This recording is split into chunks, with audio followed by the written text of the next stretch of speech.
Over the past few years, independent information sharing has exploded worldwide, and an increasing amount of people are taking part in the reporting process themselves.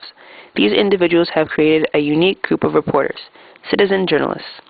Citizen journalists have been taking the internet by storm and have a massive following with the help of broadcasting websites such as YouTube.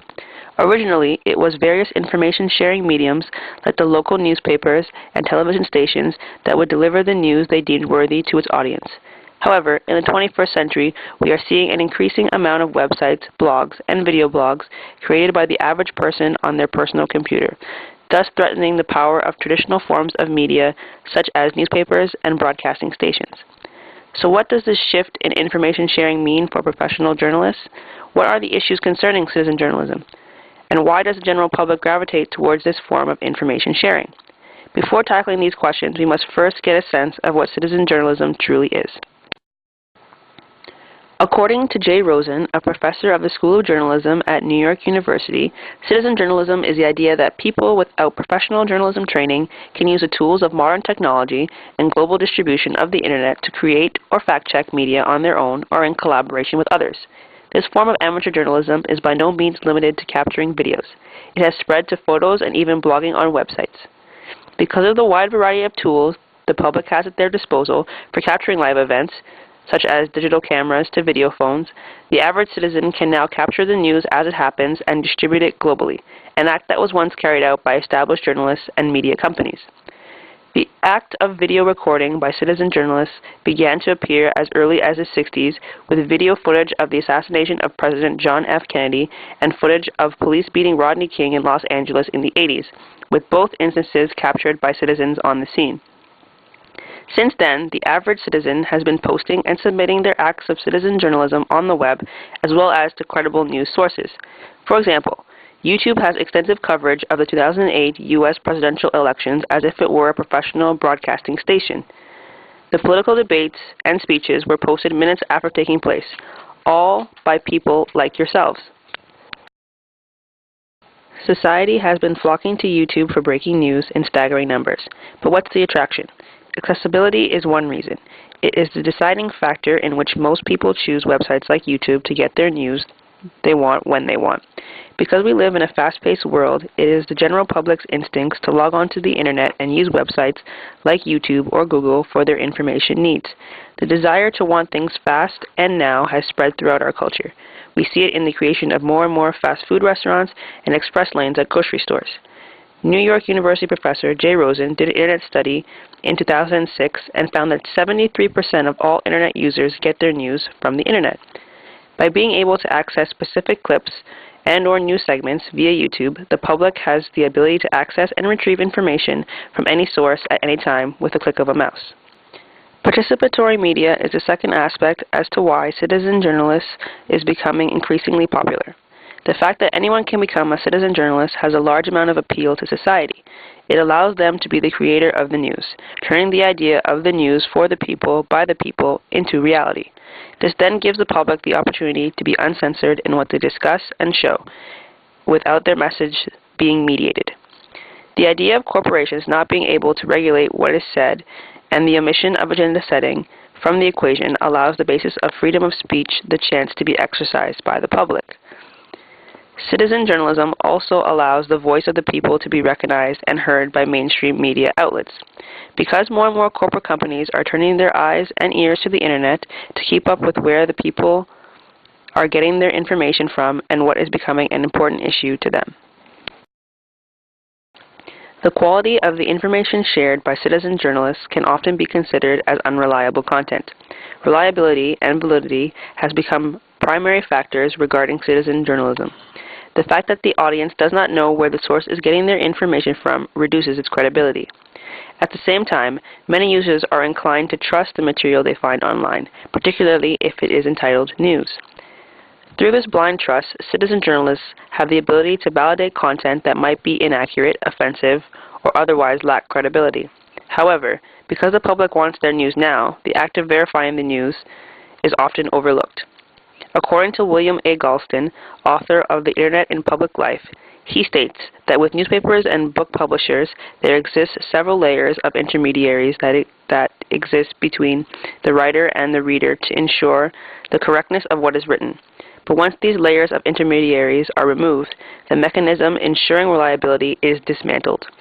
This is exactly what happens with regards to the content published by citizen journalists. Unlike citizen journalism, professional journalists are careful to separate supportable evidence from opinion, fact, and speculation. Traditional forms of media broadcasting stations, like CBC, have a code of journalistic practices which they follow in order to be perceived as a reliable and credible news source. Because it is funded by the people of Canada, the station has an obligation, which is not found within the Internet community, that requires them to ensure their information be accurate. Those consuming content created by citizen journalists should consider that no matter how well-intentioned the source may be, it is always best to consume with skepticism. All professional journalists adhere to a code of ethics by which they base their journalistic practices. These guidelines ensure that the journalists are accountable for his or her news reports and that they must uphold a certain standard of morals and ethics when reporting. The code is what generates solidarity within the group and preserves the prestige of the profession. The Society of Professional Journalists have a standard code of ethics that many journalists today abide by, that include seek the truth and report it, minimize harm, act independently, and be accountable. However, citizen journalists don't have a code of ethics, nor do many abide by the general code outlined by the SPJ. Therefore, they are not accountable for inaccurate news reports. For example, one blogger had mentioned during the presidential elections that Barack Obama is Muslim, when that is completely false. The blogger did not receive any type of punishment. The citizen journalists simply continued blogging as usual. This lack of social responsibility to the public demonstrates the limitless ability and lack of consequence the average citizen can have if given the opportunity to publish their own news. Originally, the emergence of citizen journalism with the help of technology was seen as an omen for other journalistic mediums.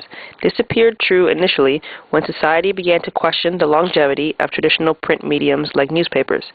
According to the State of the News Media 2008, print circulation has continued to fall at a rate of 2.5% a year for daily newspapers and 3.3% for Sunday editions. Contrastingly, it also states that online news audiences and revenues are both up substantially.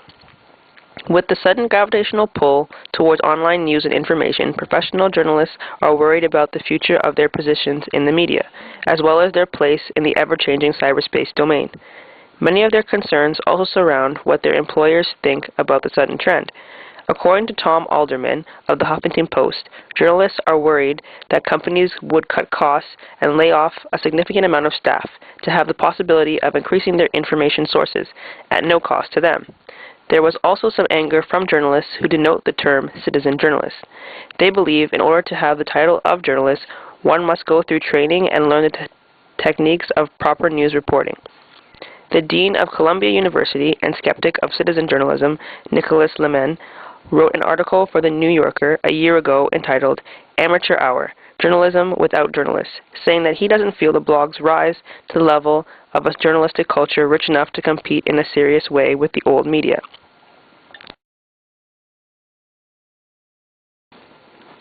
Recently, media companies have been deciding to ride the wave of the interest in citizen journalism rather than fight against the current. Many have given their websites a facelift and have now incorporated new features such as being able to comment on an article, allowing the company to harness the knowledge of their readers and have it become a potential hotbed for future articles. Websites like the Ottawa Citizen have included a 24-hour feed of breaking news stating how long ago articles were posted. They also have a section where readers can send in their news, tips, photos, and video. Websites like CBC have the option of uploading your favorite news segments to your iPod as a podcast in order to watch it wherever you go. They also have an option that competes with citizen journalists where the audience can get news alerts sent to their cell phone or BlackBerry so that you can stay up to date without being near a computer. It is clear that citizen journalism has grown in popularity in recent years due to the allure of it being a decentralized medium, its quick and easy accessibility, as well as it being a new form of audience participation that allows them to be active rather than passive. Although it has a few kinks to work out, such as accountability due to the absence of a code of ethics and the reliability and validity of information, it has still taken the world by storm, with countries all over the world taking part in the act. Despite the initial threat it posed to various information mediums, professionals have learned to adapt like they always have in the past. As Andrew Keen, author of The Cult of the Amateur, states, we need to find a way to balance the best of a digital future without destroying the institutions of the past. That holds true for today's professional journalists who are doing just that in order to survive and thrive in the digital era.